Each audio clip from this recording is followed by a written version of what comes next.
Bismillahirrahmanirrahim. Assalamualaikum warahmatullahi wabarakatuh. Selamat pagi dan salam sejahtera untuk kita semuanya. Teman-teman, semoga pagi ini tetap semangat ya. Tetap berbahagia dalam rangka kita memajukan peternakan kita masing-masing.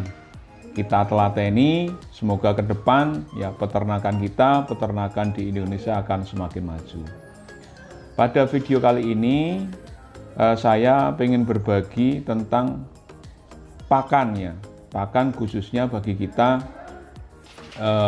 para peternak yang bergerak di bidang breeding. Jadi masalah pakan ini merupakan hal yang sangat urgen. Kenapa dibilang urgen? Ya karena masalah pakan ini menyedot hampir 70% dari biaya operasional yang kita keluarkan setiap bulan. Ya.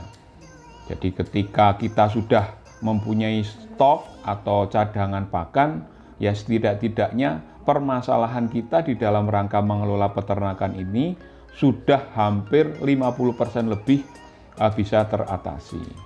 Nah, khususnya untuk peternak-peternak breeding, masalah pakan hijauan ya, hijauan ini menjadi sangat penting ya, karena ya peternakan breeding ini kan jangka waktunya panjang, sehingga menjadi kewajiban bagi peternak breeding harus menanam dan mempunyai stok pakan hijauan yang cukup ya.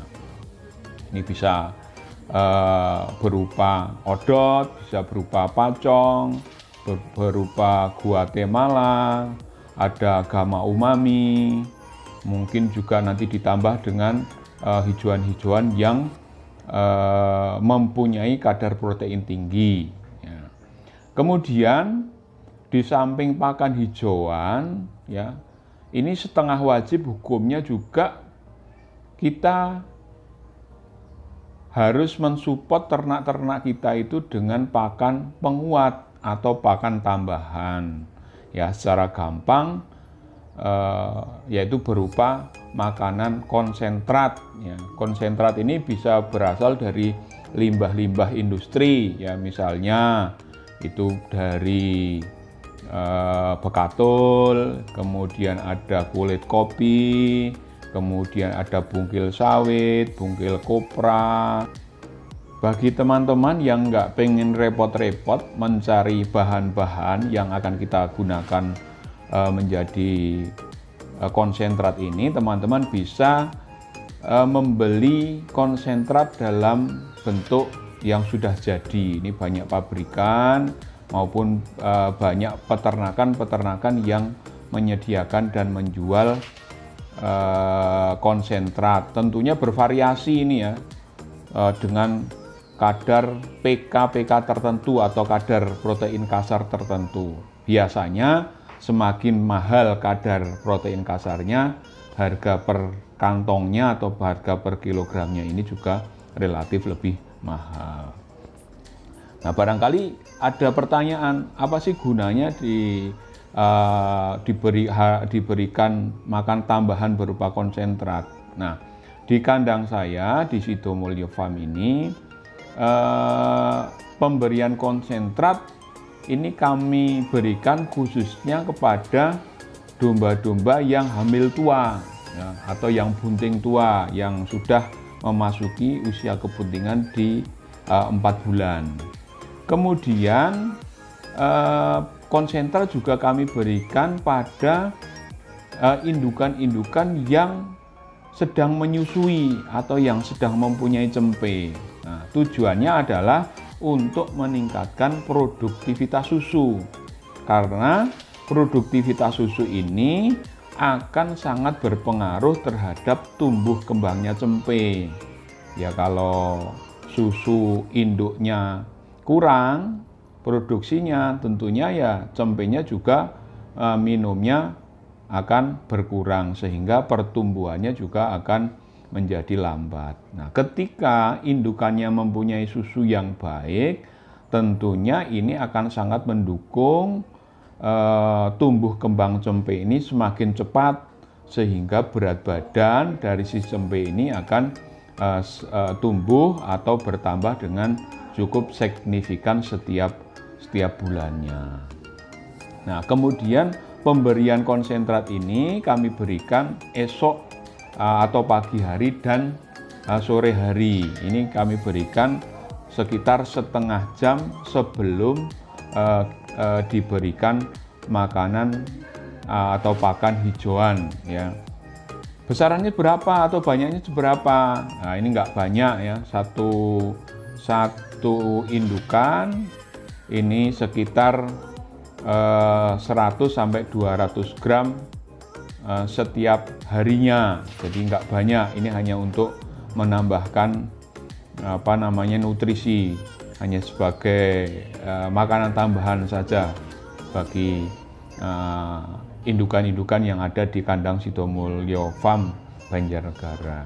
Nah, kemudian setelah diberikan pakan penguat berupa konsentrat, saatnya kita berikan pakan berupa hijauan segar. Ya, ingat teman-teman, ya, konsep pakan sebaiknya di dalam satu pemberian ini, pemberian hijauan segar ini tidak hanya satu jenis hijauan saja. Ya. Sebaiknya ada minimal ya 3 atau 4 jenis rumput maupun ramban-rambanan yang kita chopper menjadi satu. Ya. Tujuannya apa?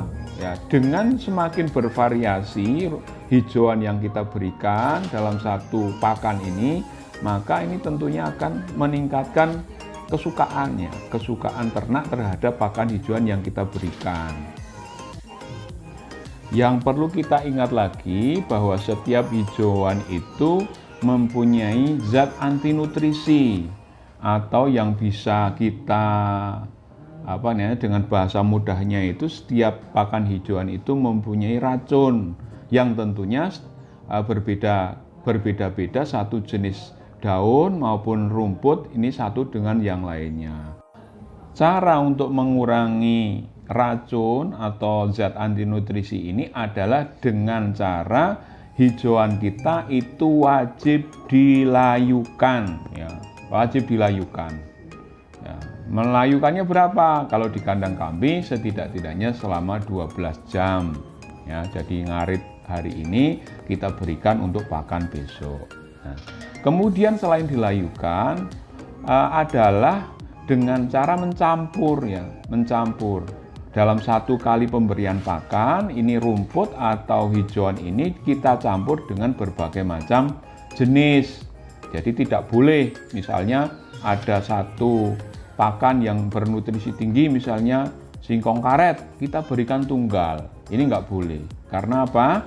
Itu akan beresiko ternak kita itu akan keracunan karena zat anti nutrisi yang tadi. Nah, bagi teman-teman yang barangkali pengen beternak, hal yang pertama kali harus dilakukan adalah membuat bank pakan terlebih dahulu. Semakin banyak jenisnya, semakin bagus. Ya. Karena apa? Ya, pada dasarnya kambing dan domba itu adalah makan tumbuh-tumbuhan, ya, tumbuh-tumbuhan. Baik itu dari daunnya, dari buahnya, dari batangnya maupun dari akarnya. Nah, teman-teman, ya, selain tadi ya pakan utamanya adalah hijauan, kemudian pakan penguatnya atau pakan tambahannya berupa konsentrat, ada satu hal lagi yang sifatnya penting juga, yang namanya tambahan berupa vitamin maupun mineral.